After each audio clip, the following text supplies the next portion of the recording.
The first time I saw her there, lying on the ground like just another shadow in the city, I felt something inside me break forever. It was a Friday night, one of those nights where the cold chills you to the bone even when you are wearing a coat. I had just gotten off the bus with my hands still shaking from the exhaustion of the trip. I just wanted to get home, make some hot coffee, and rest a little before sleeping. I did not expect to find anything out of the ordinary on that 5-block walk. But that night, God had other plans. I saw her from afar, a hunched shape on the corner between 2 cardboard boxes. She did not move, she did not speak, she did not ask for help. At first I thought she was just another homeless person like so many who sadly populate the streets when night falls. But something made me look twice. I do not know if it was the hair long, dark, and familiar, or the way she had her arms tucked against her chest like she did when she was a little girl and felt cold. I approached slowly with my heart beating so loud I could hear it in my ears. When I was less than 6 feet away, my world collapsed. It was my daughter, my little girl, my blood lying on the street as if she were worth nothing. "Oh my God," I whispered, feeling my legs fail me. "Sarah, Sarah, what are you doing here?" I knelt beside her, although my knees protested at the clumsiness of my movements. Her face was dirty, marked by the dust of the street. Her skin was cold, her lips cracked. Her clothes were worn out and torn in several places. One sneaker did not belong to her. It looked too big. The other was barely a piece of sole held together by 2 threads. I touched her shoulder carefully. "My love, wake up, please." She opened her eyes slowly as if she struggled to remember where she was. When her gaze focused on me, a mixture of surprise, shame, and relief crossed her features. "Dad," she whispered with a broken voice, "what are you doing here?" I could not speak. My throat closed up in a way I had never felt before. I just took her by the arms and hugged her. She cried against my chest, weak, exhausted, as if she had not done so in years. My hands shook as I stroked her hair, trying to understand how it was possible that my daughter, the same one I had raised with so much love, was sleeping on the street like a stranger abandoned by the world. "Get up, honey," I managed to say at last with a ragged voice. "We are going home right now. You are not staying here 1 second longer." She trembled when she tried to stand up. We had to do it little by little, leaning on me like she did when she was small and was afraid to walk alone on stormy nights. Her body was so light, it worried me. How long had she gone without eating properly? How many nights had she slept like this, exposed to the cold, to the danger, to the indifference of people? "Dad," she said again, almost in a whisper. "He left me with nothing." Her voice broke pronouncing that sentence, and I understood everything. I did not need to hear more to know who she was referring to. Her husband. The same one I never fully approved of. The same one she defended so many times. The same one who convinced her that I was too protective. The same one who promised to take care of her. And he destroyed her. But it was not the time for questions. It was not the time for guilt. It was the time to take her home and protect her. I helped her walk the few blocks to my house. Every step seemed to weigh a ton. She cried in silence. I did too, although I did not let her see me. When we entered, I wrapped her in a warm blanket and sat her on the sofa. I made her hot soup, the same recipe I always made her when she was sick as a child. She barely had a few spoonfuls before falling asleep, defeated by exhaustion. I stayed watching her for a long time. My daughter, the same one who once dreamed of building a family, was there sunken, broken, stripped of everything by the man who swore to love her. And then rage invaded me, a dense, deep rage like a fire growing in my chest, but also a pain that made me tremble. While I watched her sleep, I understood that I could not stay still. Not this time. Not after seeing what I saw. I had to do something. I had to confront that man. I had to take back what he had taken from her. While I made a cup of tea to stay awake, my mind began to weave a plan. A plan that had nothing to do with violence, but with dignity, with justice, with fatherly love, with everything he never had for her. And while the clock struck 3 in the morning, I took my phone and looked up the address of the new apartment where he lived with his mistress. There, in an elegant building surrounded by luxuries that did not belong to him, slept peacefully the man who had left my daughter sleeping on the street. But before we continue, I would like to know if you subscribe to the channel, William's Revenge Stories, and if you liked the video. This helps me see that you support me and enjoy my stories. Now let's continue. That night, sitting next to my daughter while she slept, I decided that the next day I would go look for him. I did not know exactly what I would do when he opened the door, but I did know one thing. Never in his life would he forget what was about to happen. When I woke up, it was almost 9 in the morning. I had slept in the dining room chair with my head resting on my arms. I did not remember at what moment sleep had overcome me, but I did remember every detail of what I had seen the night before. My daughter was still there, curled up on the sofa, wrapped in the blanket I had put on her with soft breathing, and her face still marked by fatigue. I approached slowly and watched her. That fragile peace I saw in her expression did not match the reality she had lived. And while I watched her sleep, a thought hit me with the force of a hammer. My daughter was missing from my life completely for 2 years, and I never imagined she was like this. It hurt me. It went right through me. It destroyed me on the inside. I made coffee in silence without making noise so as not to wake her, but not even 10 minutes passed when I heard her move. She sat up slowly, as if her body still felt heavy. When she opened her eyes and saw me, she smiled, but it was that broken smile, as if she struggled to remember how to do it. "Good morning, Dad," she whispered. I went over and sat next to her.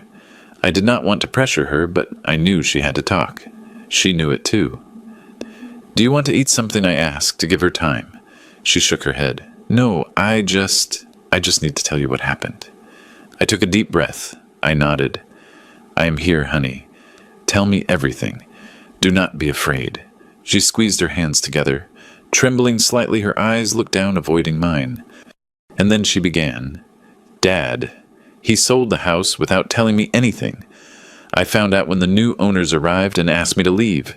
He was already living with her with the mistress, and I did not have anywhere to go. I felt a wave of heat run through my chest. Pure fury. Absolute indignation. How could he do that to you?" I managed to say with difficulty. She shook her head. "Because he was always like that, Dad. I just hid it all, so you would not suffer. He manipulated me.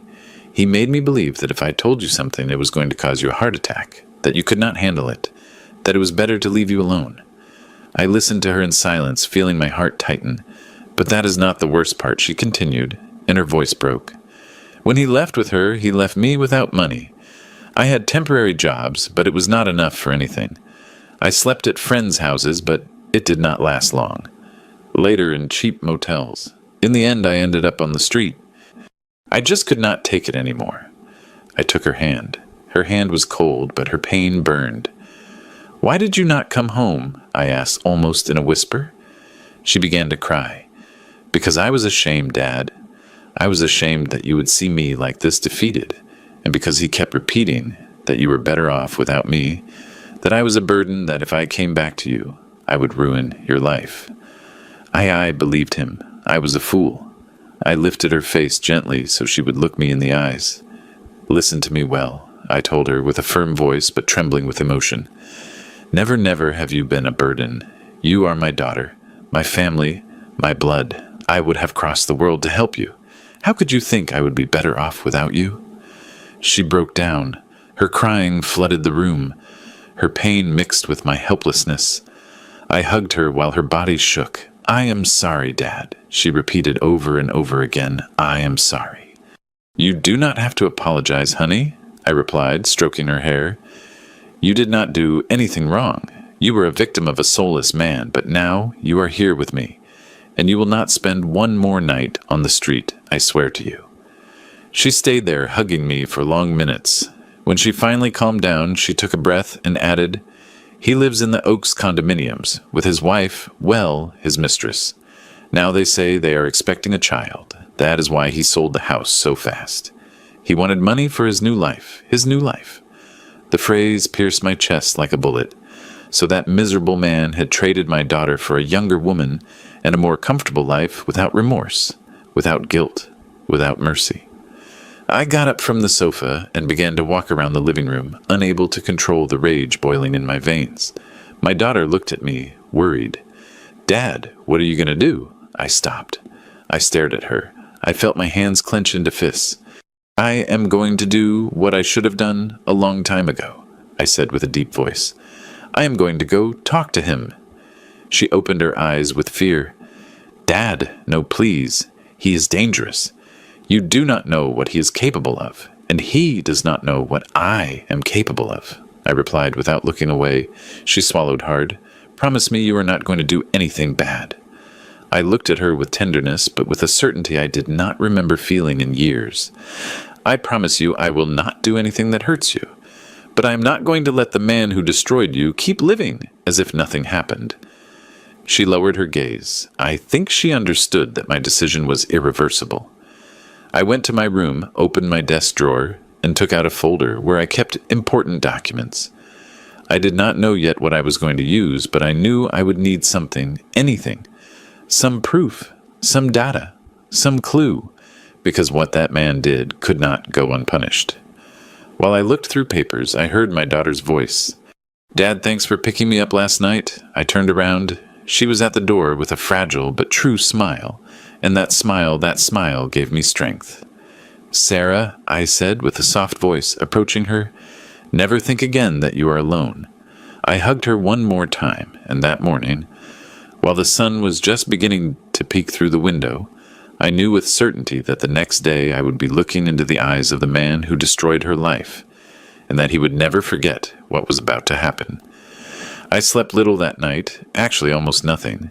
Every time I closed my eyes, I saw my daughter's face, dirty, tired, defeated, and then I saw the face of that man she had called husband for so many years, a man who used her, cheated on her, and abandoned her without any remorse.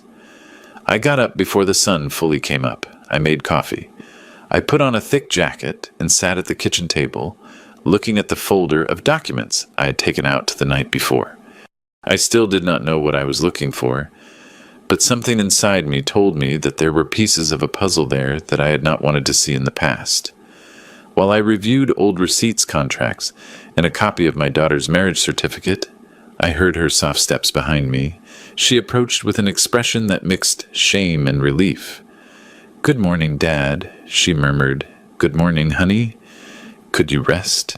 She nodded, although her eyes said something else. "I slept better than in years," she confessed, and that pierced my soul. I poured her a cup of hot coffee, and we sat face to face. The morning light entered through the window and illuminated her face.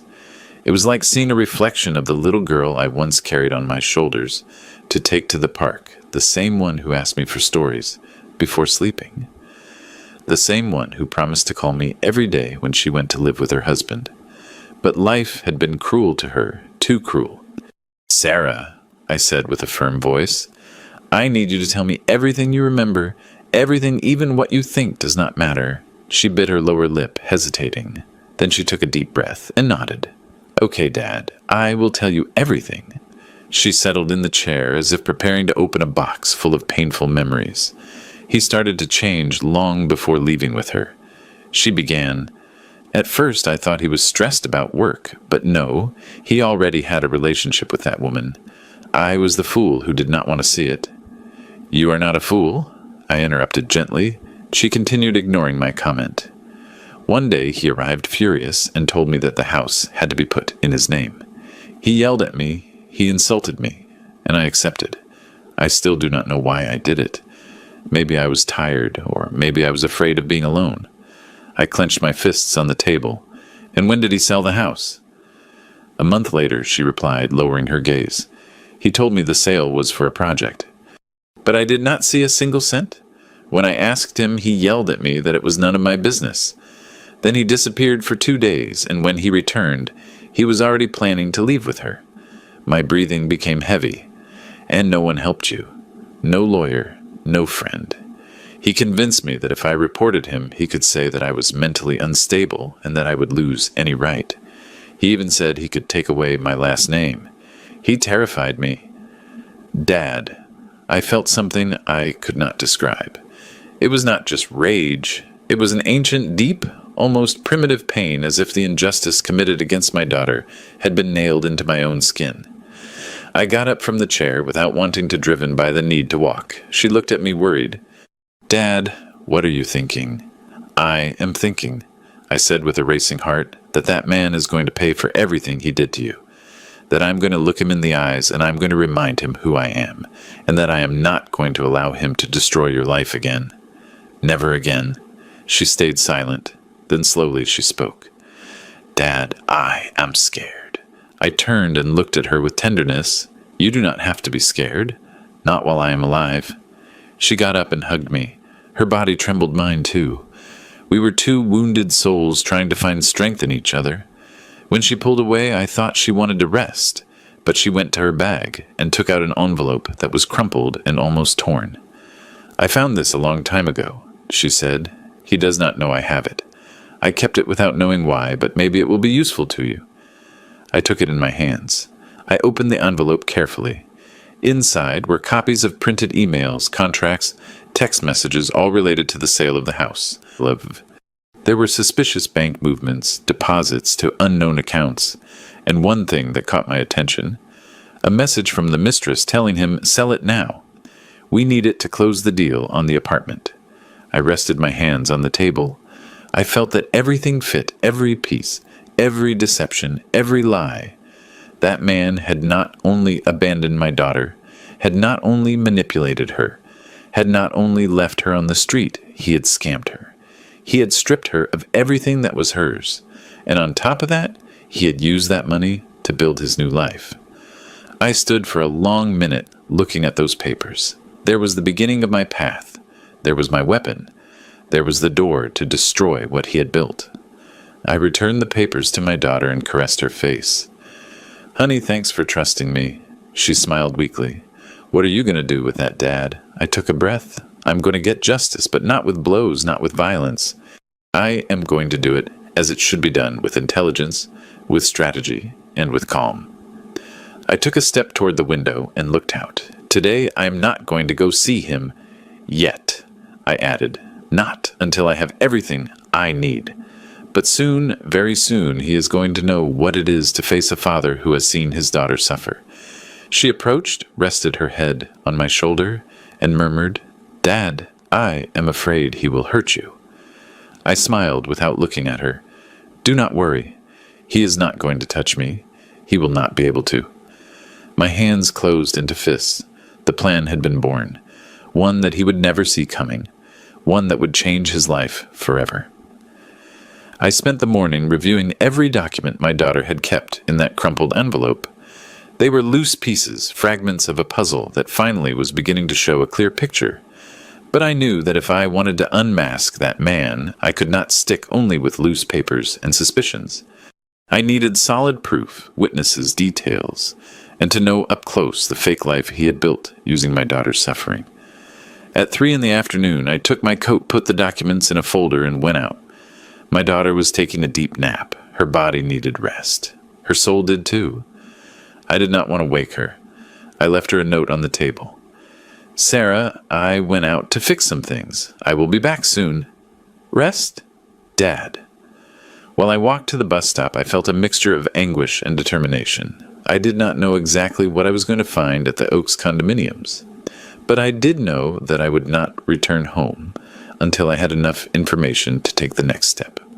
The ride was long. The building was in an elegant area of the city, very far from where my daughter and I lived. I remember that while the bus moved forward, I saw expensive houses, luxury cars, and people with smiles of superiority, as if life had never been cruel to them. I asked myself how many lives my ex-son-in-law had crushed to get to this place, how many lies he had told, how much damage he had caused. When I got off the bus, the building appeared right in front of me. It was imposing. A modern building with a glass facade, with impeccable gardens, and a security gate that looked more like a wall.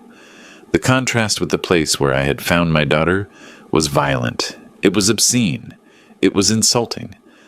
I walked toward the entrance with a firm step, although inside I carried a sea of emotions. A guard approached immediately. "Good afternoon, sir. Who are you visiting?" he asked with a polite but distant tone. "I am here to see Alex," I replied, using my ex-son-in-law's name, feeling how my voice acquired an edge I did not know it had. The guard checked a list on a tablet. "Your name?" I gave him my full name. I waited. The guard frowned. "You are not registered for any visit. Of course not." That man would not allow even my memories to get close to his new life. "I just need to leave him some documents," I said, keeping my cool. "They are important. I can wait in the lobby." The guard hesitated. He looked me up and down. I must not have given the impression of danger. I was a man of almost 70 years with a folder in my hand. After a few seconds, he nodded. "Okay, but you cannot go up without authorization. Wait here." I entered the lobby. The cold, perfumed air hit me in the face. There were luxurious armchairs, shiny floors, modern lamps, everything my daughter had lost. I sat down, took a deep breath, and watched the people entering and leaving. Young couples, executives, a pregnant woman, all with perfect lives, or at least lives without the hell my daughter had lived. 15 minutes later, I heard a familiar voice. It was not my ex-son-in-law's, it was a woman's voice. "Are you Sarah's father?" I turned around. It was a neighbor. I knew it instantly. She was carrying a bag with groceries, wearing elegant clothes, and had that expression of someone who knows too much, but does not know if she should speak. "Yes," I replied, standing up. "I am her father." She looked to the sides as if fearing someone would hear. I saw her a long time ago, before she lowered her voice, before he left her. Your daughter came here a lot crying. He yelled at her in front of everyone. Once he pushed her in the hallway. My heart stopped. "He pushed her?" I asked, feeling a wave of fury. "Yes," she said with a frown. "I reported it to the administration, but he said she just tripped. And since he is friends with the supervisor, well, you know how this works." I did not know whether to thank her or cry. My daughter had suffered more than I imagined. "And do you know if he lives here with her?" I asked. The neighbor lowered her gaze. "Yes. She came to live here even before he separated from your daughter. Many people knew. Everything was an open secret." I lost my breath for an instant. The deception had been deeper and more brazen than I thought. The woman came a little closer. "Your daughter did not deserve that," she said firmly. "Nobody deserves it. But he believes he is untouchable." Untouchable. That word echoed in my chest. "Thank you," I replied with a low but firm voice. "Thank you for telling me." She nodded and walked away, leaving me alone with thoughts that were no longer thoughts. They were fires. They were knives. They were decisions. I looked at the elevator. I knew I could not go up. I knew that today I could not confront him yet. But I did need to see more. So I left the building and walked around the structure looking for signs of his life from the outside. And there he was on the 4th-floor balcony, him my ex-son-in-law. He was laughing with a glass in his hand, laughing as if life belonged to him, as if he had never hurt anyone. And by his side was the mistress, the woman for whom he destroyed my daughter, the woman who was heavily pregnant. There was music, there was celebration, there was happiness. I felt something inside me split, because while they celebrated their new life, my daughter was sleeping in my house after having lived on the street. I did not move a single muscle, I just watched until he went back inside the apartment, not imagining that from below the man he should have never despised was watching him. That day, as I walked away from the building, I understood everything. I was not going to hit him. I was not going to insult him. I was not going to confront him like a furious old man. I was going to destroy him with the same calm with which he destroyed my daughter. But unlike him, mine would not be cowardice. It would be justice. I walked back home slowly with the folder pressed against my chest and my mind full of images I could not erase. Every step seemed heavier than the last. The echo of the laughter I had heard on that balcony kept pounding inside my head like a hammer. Years had passed since I felt such an explosive mix of hate, pain, and determination. When I arrived, the sun was going down, the house was silent. But that silence was not empty. It was the silence of peace my daughter needed. I approached the sofa where she had slept the night before. This time she was awake, staring out the window as if trying to understand at what moment her life had broken. "Sarah," I said softly. She turned her head and smiled, but that smile hurt. It was a smile of gratitude overshadowed by sadness. "Dad, you're back." I sat next to her. There was a long silence between us, one of those silences that speak for themselves. She knew I had gone to the building. I knew she wanted to ask, but neither of us spoke at first. Finally, I took a deep breath. I saw him. She tensed her shoulders. Him, yes, him and her. She looked away and pressed her lips together as if she wanted that conversation to end quickly. I did not blame her. Reliving that pain was like opening a freshly closed wound. "They seem happy," I added without emotion, as if the words had no owner. She closed her eyes for a moment. "I knew it," she whispered, "but it hurts anyway." I took her hand and squeezed it. "Honey, you do not deserve to carry this shame. You do not deserve to carry his trash on your back. He did not destroy you because you were weak. He destroyed you because you are good. And good people sometimes trust the wrong person." Her eyes filled with tears, but she did not cry. She stayed still, listening. "I do not want to avenge you out of anger," I continued. "I want to do it because he owes you. Because he snatched your home, your dignity, your peace of mind. And because I, as your father, am not going to die without making sure you get your life back." Her lips trembled. "Dad, please do not do anything that puts you at risk." "I will not," I replied firmly. "I am not an impulsive young man anymore, and I do not need to yell at him or touch him to destroy him. What I will do, I am going to do well. I am going to do it like a man who has lived long enough to know that justice is more powerful than rage." She stayed looking at me for a long time, as if she were trying to recognize herself in my words, or perhaps trying to recognize the father she once thought invincible. "Dad, I love you," she said, breaking a little. I hugged her. A long, real hug, one of those that hold the soul together. I felt her tears on my shoulder, and I thought that, although the world had been cruel to her, I would never allow it to trample her again. When she calmed down, I helped her stand up. She walked to her room with slow steps, but more secure than the day before. I stayed alone in the living room. I looked at the folder on the table, the documents, the messages, the proof of the betrayal. And there in that heavy silence, I felt the clarity I had been waiting for since the moment I found her sleeping on the street. It was no longer just pain. It was no longer just rage. It was a purpose so solid it seemed part of my own body. I approached the window. Night had already fallen. The streetlights illuminated the solitude of my home. I thought about my daughter sleeping safe under a roof again. I thought about the man who had destroyed her and who now lived like a king. I thought about the woman accompanying him about her pregnancy, about the perfect life they had built on lies. And without realizing it, I spoke in a low voice. "Tomorrow I will start. But before continuing, I would like to know if you subscribe to the channel and if you like the video.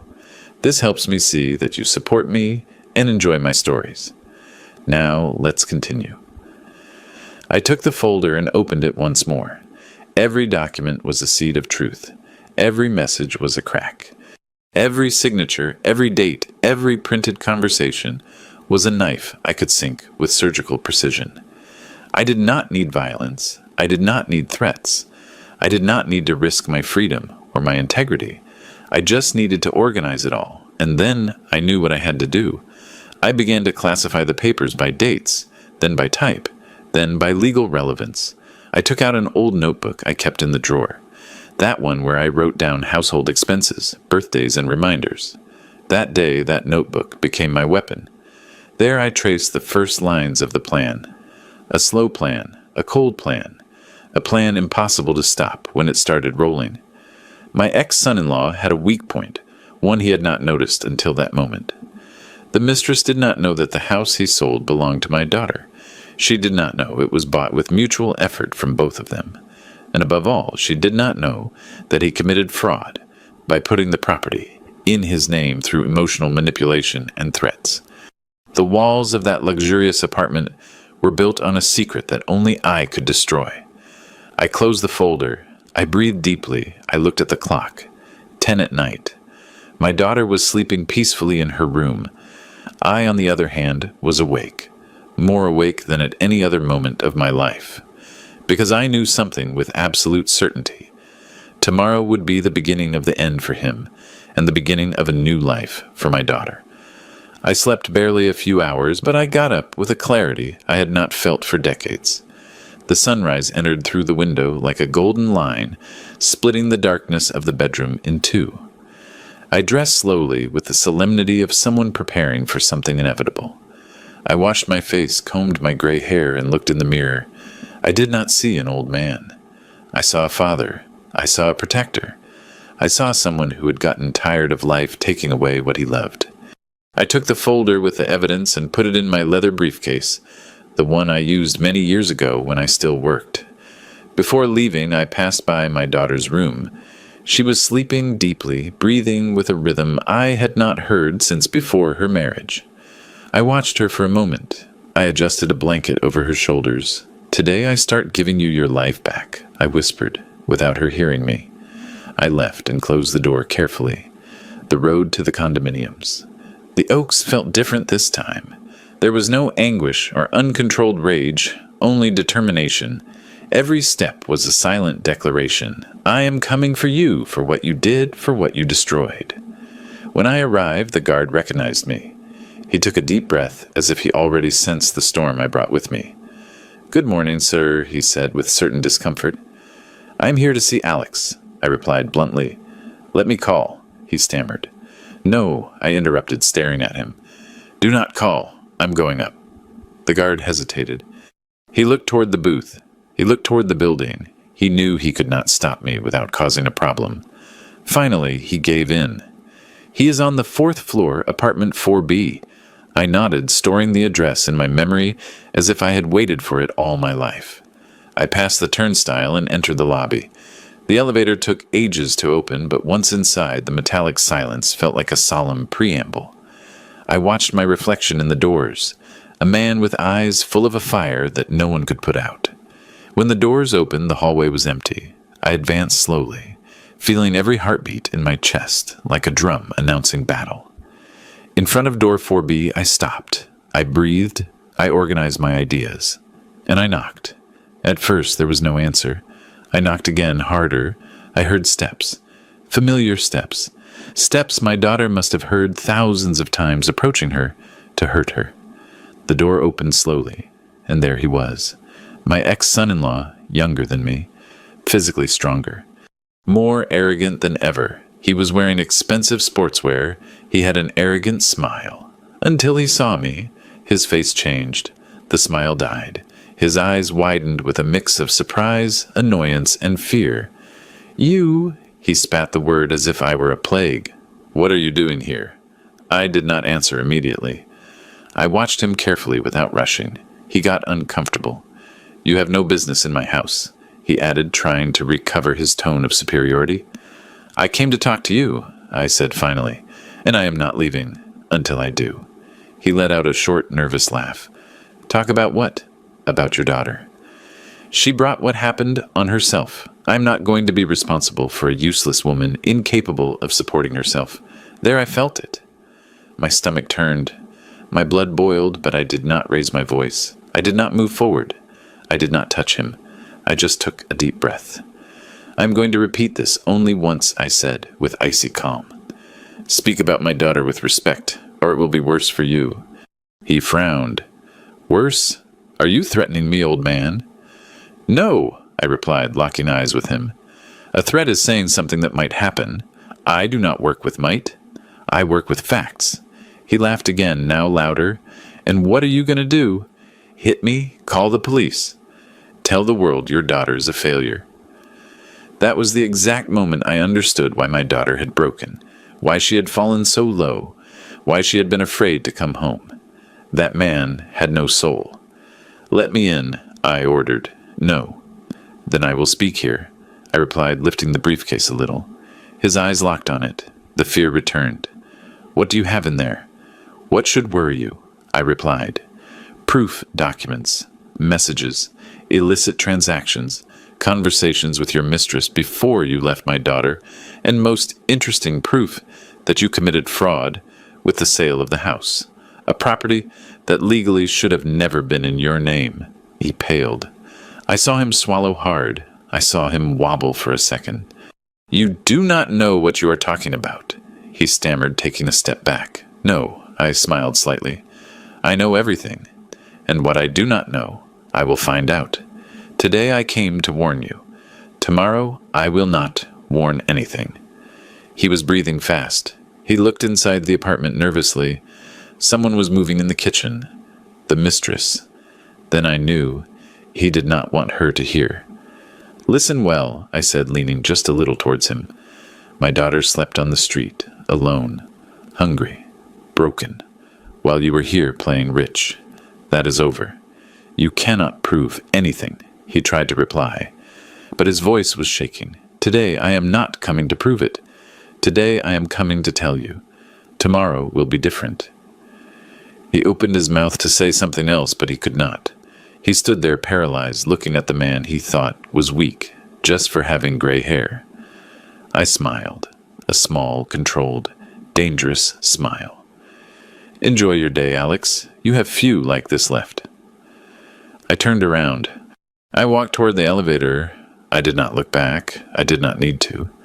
I had fulfilled the first part. He already knew I had found him, and he knew, although he would not admit it, that this time he could not escape. The elevator descended slowly, and while the lights on the panel went down from 4 to 3, then to 2, I felt how my breathing stabilized again. I had not lifted a finger against him, but I had seen him tremble. For the first time, Alex understood that no one else's hand would shake but his. Justice, sooner or later, arrives, especially when a father stops being silent. When I left the building, the morning shift guard looked up. His look was different from yesterday, a mix of respect and surprise. "Everything okay, sir?" he asked cautiously. "Not yet," I replied, "but soon." I walked to my car and sat without starting the engine. I took the folder out of the briefcase and reviewed the documents again.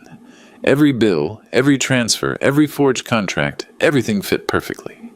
Alex had always been careless when it came to other people's money. He thought laws were for fools, that there would never be consequences.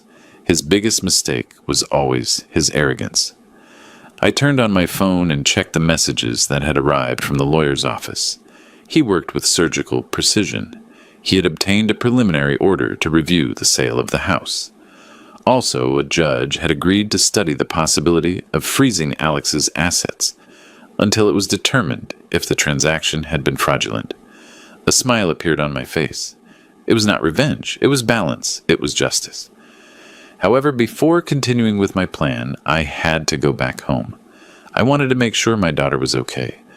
I stopped by the neighborhood bakery and bought fresh bred orange juice and some fruits she always liked as a child. That small gesture made me feel like we were recovering something lost. Upon entering, I heard noise in the kitchen. I approached slowly. There she was, with her back turned, making coffee. When she turned around and saw me, her face lit up. "Dad, I thought you were still sleeping," she said with a shy smile. "I went out early. There were things to resolve," I replied, leaving the bag on the table. She came over to hug me. Her skin smelled of soap, and her hug trembled, but it was sincere. That fragility broke my soul. No one should do that to another human being, much less to the person with whom they said forever at an altar. "Did you sleep well?" I asked, breaking the silence. "Much better than in years," she replied, looking at the cup in her hands. "Dad, I do not know how to thank you. You do not need to thank me for anything. I am your father. I am here to hold you when the world falls apart." She took a deep breath, as if that phrase had healed her a little, but I know that inside her there was a knot that would take time to untie. After having breakfast together, she went up to shower. I took the opportunity to call Samuel, my lawyer, an old friend. "Ready for the next phase?" he asked, as soon as he answered. "Ready," I replied. "I want to present everything today." "Perfect. I will wait for you in my office in an hour." I hung up, put on my jacket, and looked toward the stairs. "I'm going out for a moment," I told my daughter. "I will be back in a short time." She nodded without asking anything. She knew I was pulling invisible strings for her, and she trusted. I left the house with a firm heart. There was no turning back. Samuel's office was downtown in an old but well-preserved building. When I arrived, he already had everything ready on the table. Folders, recordings, neighbor statements, certified copies of documents. "Michael, what you have here," Samuel said, adjusting his glasses, "is enough to sink him legally. Not only for the fraudulent sale, also for financial abandonment threats, and the history of manipulation we can prove with witnesses." "I do not want to ruin his life for sport," I replied. "I want him to pay for what he did, and I want my daughter to get back what is hers." Samuel nodded. "Then we are on the right path." I signed several documents. Every signature was like taking another brick away from the castle of lies where Alex lived. When we finished, Samuel leaned back in his chair. "Do you want us to notify him today?" he asked. "Not yet," I replied. "Before that, I must do something else." Samuel raised an eyebrow. "Something legal." "As legal as breathing," he smiled. He knew I was a man of principles, but he also knew there were limits that, once crossed by others, demanded forceful answers. Back in my car, I thought about the inevitable. Sooner or later, my daughter would have to face her past face to face. But before that, it was Alex who had to feel the ground crumbling under his feet. I returned to the Oaks condominiums. The guard looked at me surprised. "Here again, sir, relax," I said. "I am not coming to talk to him." "Oh, okay," he replied with relief. I arrived at the underground parking. I knew which car was his. A black sedan he showed off as if it were a throne on wheels. I approached and took something out of the briefcase, a laminated sheet that could not be ignored. It was a copy of the legal complaint with the court's date and stamp. Not the original, but enough to give him a nervous breakdown. I placed it carefully on the windshield under the wiper. Then I stepped back a few steps and watched the car from afar. No one else noticed, but I did. That paper was the beginning of the end. When I got on the elevator to return to the surface, my phone rang. The name on the screen froze me. "Alex," I answered without saying anything. "Old man," he said with a broken voice. "What did you do? What is that paper on my car? Why are you messing with my life again?" I smiled, but it was a sad, tired smile. "Why did you mess with my daughter?" I replied. "You cannot do this to me, Michael. You cannot." His breathing was agitated, as if he were on the verge of a panic attack. "Let's talk." "Please." "We already talked today," I replied calmly. "Wait. Do not hang up." But I hung up. The elevator opened its doors. I went outside. I breathed the fresh afternoon air. My war was not of blows. It was of truths, and he had just received the first one. That afternoon, after hanging up the phone, I stayed a few seconds looking at the black screen. It was strange. For years, Alex had believed himself invincible, unreachable, untouchable. And now, with just a paper under his car's windshield, his voice broke like that of a scared child. I put the phone in my pocket and began to walk toward the exit of the condominium. It was time to return to my daughter, but it was also time to prepare the next move. The paper on his car was not a threat. It was a warning, a small glimpse of the abyss opening under his feet. As I walked away, I heard hurried steps behind me. I turned my head, and there he was, Alex, breathing with difficulty, as if he had run several floors down the stairs to catch me. He was sweating, shaking, and his arrogance, the one that had fed him so much, was nowhere to be found. "Michael, wait," he said, raising a hand. I stopped not for him, but for what that moment represented. For the first time in his life, he was the one chasing another. "What do you want?" I asked with a neutral voice. "Can we talk between men, between adults?" He stammered, swallowing saliva. "We already talked today," I repeated without moving. "Not like this, not with that paper."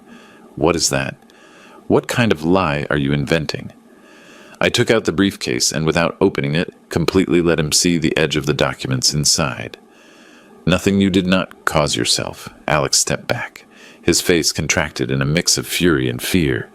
"You cannot destroy my life," he said in an almost desperate murmur. "Like you destroyed my daughter's," I replied, staring at him. "Like you left her homeless. Like you abandoned her, like you pushed her, like you humiliated her, so she would never come back to me. Is that what you want us to forget?" He opened his mouth but had no answer because the truth cornered him more than any blow. "That is in the past," he tried to say, recovering a little air. "We have to look forward. You looked forward when you sold what was hers," I replied, taking a step toward him. "Now it will be your turn to look back at everything you did, and this time you will not be able to hide." He tensed. "Michael, I have a life now, a son on the way. I do not want problems. I did not want them either," I answered coldly. "But you created them, and the difference between you and me is that I take responsibility for what I do." He remained silent, but his breathing betrayed that he was on the verge of collapse. That man who had made my daughter cry so many times was now afraid of a few sheets of paper. Without saying more, I turned around. He did not follow me. He did not dare. On the way home, I called Samuel. "I want to see the mistress," I told him. "The mistress?" he repeated, surprised. "Yes, I need her testimony. Even if she does not give it officially, I need her to know who she is living with." Samuel sighed. "Michael, that can complicate." "I know, but it is necessary. He knew he could not stop me." "Okay, I will send you her address." My phone vibrated seconds later with a message. Address, apartment number, full name. Upon arriving home, my daughter was sitting at the table, reviewing an old notebook. When she saw me enter, she gave me a soft smile. "Dad, you did something right?" I nodded. The first step. She did not ask more. She did not want details. Maybe she was afraid to hear the truth. Or maybe she trusted me more than any explanation. We ate together, a simple meal but full of something we had not felt in a long time. Hope. After dinner, I accompanied her to her room. I said goodnight and waited for her to fall asleep. When I knew she was resting, I took the briefcase again. It was time to continue. The mistress's address was in another elegant neighborhood, a smaller building but equally expensive. I arrived near 9 at night. The doorman stopped me. "Who are you looking for?" "Ashley, Ashley," I replied, using her first name. He checked a list. "Who are you?" "An old acquaintance." I did not lie. I had seen her next to Alex more times than I would have liked to remember. The doorman hesitated a moment. Then he called the apartment. He spoke in a low voice. He hung up. "You can go up," he said finally. When I reached the apartment door, I heard a female voice on the other side. "Who is it I am, Michael?" I replied. "Sarah's father." There was a silence, long, tense, deep. The door opened a few inches. Ashley was there with her hair tied back, swollen eyes, and an elegant robe. Her rounded belly showed her advanced pregnancy. "Come in," she said finally, opening the door completely. I entered without taking off my jacket. Ashley sat on the sofa, with a hand resting on her belly. "I know why you came," she said without looking at me directly. "Oh, really?" I replied. "Alex called me. He is scared." I sat in front of her. "He should be," I replied calmly. She sighed and finally looked me in the eyes. "He told me that you want to ruin him." "He ruined himself alone," I said, without blinking, "and he dragged my daughter with him. I'm just putting things in their place." She lowered her gaze. She looked nervous. She looked tired, and for the first time she looked lost. "Michael," she said, in a low voice, "I did not know that he had left Sarah on the street. He told me that she abandoned him, that she was crazy, that she was violent, that she deserved nothing." "And you believed him?" I asked, leaning forward. Her eyes filled with tears. "Yes," she admitted, trembling. "And now, I do not know what to believe." I took the folder out of the briefcase. I put it in front of her. "Believe in this," I told her. She opened the folder, looked at the documents, read the messages, the dates, the proof. Her face changed with every sheet. Her breathing accelerated. Her hands shook so much, she almost dropped the papers. "My God," she whispered. "Ashley," I said softly, "I did not come to ask you for anything. I just came to show you the truth. What you decide to do later is up to you." She looked at me with red eyes. He told me that you were violent, that your daughter left because you were a bad father." "Did he tell you that?" I asked with a bitter smile. "Yes." Then you already know who Alex is, I replied, standing up. A man who always needs a monster to justify his mistakes. She broke down crying. She cried as if her world had collapsed. And in silence, I knew I had achieved something deeper than any legal blow. I had broken the only emotional refuge Alex had. When I left the apartment, I took a deep breath. The night air was cold but liberating. Alex did not know it yet, but what I did that day would be impossible to reverse. The next morning, when I woke up, the house was silent. The sun entered through the dining room window, illuminating the table where my daughter used to sit and write in a notebook that was already worn by so many tears. I made myself a coffee and stayed a moment watching her bedroom door. She was still sleeping. She looked so calm when she rested, so different from the broken woman I had found lying on the street. I took a sip and looked at the clock. At 8 sharp, the phone vibrated. It was Samuel. "Michael," he said bluntly. "Alex went to the precinct this morning. To report me," I asked with an almost amused tone. "To report that he is being extorted." But before he finished speaking, someone else appeared, who Samuel paused, as if savoring the moment before saying it. "Ashley, you had an immediate effect on her. She went to the precinct with the folder you left her. With everything." I closed my eyes for an instant, not out of surprise, not out of relief, but for something I had been waiting to feel for a long time. Justice. "And what did the officer say?" I asked. "That Alex's complaint does not proceed." And now, his voice became lower. "Now they have 2 lines of investigation open, one for fraud and another for psychological violence and financial abandonment toward your daughter." I said nothing. I just inhaled deeply. "This is just starting," Samuel added. "Get ready. He is going to call you." "Let him call," I replied. I hung up. Not even 10 minutes passed when the phone vibrated again. The name Alex blinked on the screen. I answered. "What did you do?" he yelled without even breathing. "What the hell did you tell Ashley? Why did you bring the police into this?" "I only showed the truth," I said with a calm voice. "Lie," he spat. "You manipulated everything. You confused her. You poisoned her. Alex. She read your messages. Your own history poisoned you alone." There was a tense silence. I heard his accelerated, almost irregular breathing. "Do not ruin my life," he said finally, with a tone bordering on begging. "You ruined my daughter's life," I replied without raising my voice. "What happens to you from now on is not my business." He hit something. A door slammed, a piece of furniture, I do not know, but something broke. And I'm not talking about wood. "Michael, we have nothing to talk about," I answered, and I hung up. Mid-morning, my daughter came out of her room. Her eyes were still swollen from tiredness, but she brought a serenity I had not seen in years. "Good morning, Dad," she said, approaching the table. "Good morning, honey," I replied. She made herself some tea and sat in front of me. "I dreamed of Mom," she whispered. "She told me everything was going to be okay, that you were going to know what to do." I felt a lump in my throat. "Your mother was always wiser than me," I said. "And she always adored you." My daughter smiled. A small, fragile, but real smile. "Dad," she murmured. "Did something happen?" I nodded. "The police are investigating Alex." She opened her eyes, surprised. "Really?" "Yes," I replied firmly.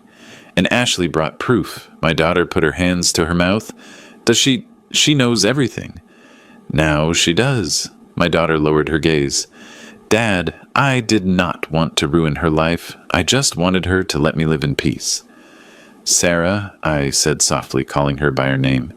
"He ruined his own life. You're just getting yours back." She cried in silence. Clean tears, not of pain, but of relief. At 5 in the afternoon, Samuel arrived at the house. He brought a folder and a serious face.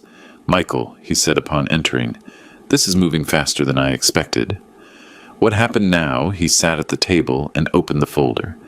Ashley presented her voluntary statement. She said Alex lied to her about everything related to Sarah, that he hid the sale of the house from her, and that he manipulated her to keep her away from any contact with you and your daughter. I looked at Samuel attentively. And what else? Samuel took a deep breath. She said that last night when she saw the proof you showed her, he threatened her. Not physically, but psychologically. He yelled at her. He told her that if she spoke, he would make sure she suffered consequences. I clenched my fists. That coward never changed. Ashley made it clear she fears for her safety, continued Samuel, and being a pregnant woman, that weighs heavily in the report. I stayed silent for a few seconds. I felt a mix of sadness and cold justice, like a scale finally beginning to balance. Are they going to summon him? I asked. More than summon him, replied Samuel, closing the folder. They already did. He has to present himself tomorrow. If not, they will issue a warrant. I nodded slowly. Michael, added Samuel, looking at me seriously. You have to be prepared. Alex is not going to give up easily, I know, I said, and you also have to be ready for the reaction of his in-laws. They have always protected him. I smiled, with a calm that even surprised me. They do not know what I know. Samuel held my gaze. He did not ask more. He knew my silence meant the end was near. That night, my daughter and I had dinner together. The food tasted different. Not because there was something special on the table, but because there was peace. Something I had not felt for a long time. While we drank coffee, she asked, Dad, what is going to happen when Alex faces all that? Whatever has to happen, I replied. She nodded, but then added, And you? Are you going to be okay? I looked at her with tenderness. Honey, I started this for you, and I will finish it for you. She got up, went around the table, and hugged me tight. It was eternal seconds. Of those one keeps forever. Thanks, Dad, she whispered. Do not thank me, I replied. I am just doing what any father should do. When she went to sleep, I remained sitting, looking at the window with the streetlights reflecting on the glass. Tomorrow would be an important day, one Alex could not avoid, one that would change the course of everything. And while the clock advanced, I knew what was coming would be definitive. I woke up before the alarm rang, not because I was anxious, but because I knew I could not receive this day asleep. I got up, slowly made coffee, and stayed a long while watching the steam rise from the cup. It was curious how, after a whole life of working, raising children, losing my wife, and facing so many storms just today, my heart beat with a strange calm, a calm that only appears when one knows the truth is finally about to win. The house was silent. My daughter was still sleeping. Despite all the suffering in the last few nights, she had finally managed to rest. Her breathing from the hallway sounded serene. That more than anything else gave me strength to keep going. At 8:30, sharp Samuel arrived. He did not knock in a hurry, but with that firm and secure knock as always. Ready, he asked upon entering, more than ever. Samuel brought 2 folders, his briefcase, and the serious gesture of a man who knows hard endings and also just ones. Today, Alex must present himself at the precinct, he said while pouring himself a coffee. And believe me, it is not going to be a simple encounter. I nodded. And Ashley? I asked. She has been there since early, he replied, and she is not alone. Her mother is accompanying her. That surprised me. The mother Samuel smiled barely. It seems last night Ashley talked to her, and she told everything she had lived, what he told her, what you showed her, what he had done with your daughter. The image hit me hard. A pregnant woman, young, trembling, confessing she had been living with a manipulative man without realizing it, and her mother holding her, listening to a story no mother would want to hear. She wants to testify too, added Samuel. She claims that months ago she saw signs but did not know how to interpret them. I let out a long sigh. Then today everything will be known, I said. Samuel denied softly. A part. But it will be enough for Alex to stop pretending to be a respectable man. At 10 we left for the precinct. The place was busier than usual. There were voices, whispers, people entering and leaving, and there, sitting with her gaze down, was Ashley. I had not seen her since that night. Her hands rested on her belly, and it was clear she had cried recently. I approached slowly. Ashley, I greeted with a warm tone. She looked up. Her eyes were red, but in her expression there was something more than sadness. There was decision. Mr. Michael, she whispered, thank you. Thank you for opening my eyes, I denied softly. Do not thank me. You opened your eyes alone. I showed you a mirror. She pressed her lips together and nodded. "My mom is inside," she said.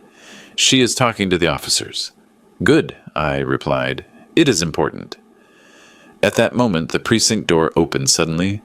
Alex appeared. He was dressed well, as always, but his appearance was far from his usual arrogance. He had a wrinkled shirt, messy hair, and agitated breathing. But the most shocking thing was his look, a mix of fear, rage, and desperation. When he saw Ashley, his face tensed. When he saw me, he lost color. "You," he spat between his teeth. "So you did it. You turned everyone against me." "No, Alex," I told him calmly. "You did it alone." Ashley stepped back when he approached. Instinctively, I put myself in front of her. "Alex," I warned him, "not one more step." He looked at me with a hatred I had never seen in anyone. "You destroyed my life," he said. I tilted my head a little. "No. I just stopped allowing you to destroy my daughters." Samuel took a step forward. "Alex, it is time. Go inside." He stayed still as if his body refused to move. "I am not going to declare anything," he said. "Perfect," replied Samuel. "We will do it without you." That we will do it without you hit him more than any insult. Inside, the scene was different. Ordered, cold, official. Statements were taken one by one. First, Ashley spoke. I heard her from behind the glass. Her voice was soft but firm. She told everything. The yelling, the lies, the manipulations. The nights Alex made her feel responsible for everything he did. She spoke about the sale of my daughter's house, about how he had deceived her, telling her Sarah did not want to fight for anything. And finally she spoke about fear. That was what impacted the most. The officer looked at her with empathy and wrote down every word. Then her mother spoke. Her statement was forceful. "My daughter changed since she is with him." I thought it was the pregnancy, but no, it was him. The officer finished the note with a serious expression. Alex was called next. The room became so silent, the typing of a computer could be heard at the other end. I was waiting in the hallway when suddenly the door opened and he came out furious. "They invented everything," he yelled. "Everything. It is a lie. She is manipulated by this old man." He pointed at Samuel, then at me, then at Ashley. "You two ruined my family." Alex said Samuel, with forced calm family, is not ruined by showing the truth. It is ruined by hiding it. Alex trembled from head to toe. "I do not plan to lose everything for an exaggeration," he growled.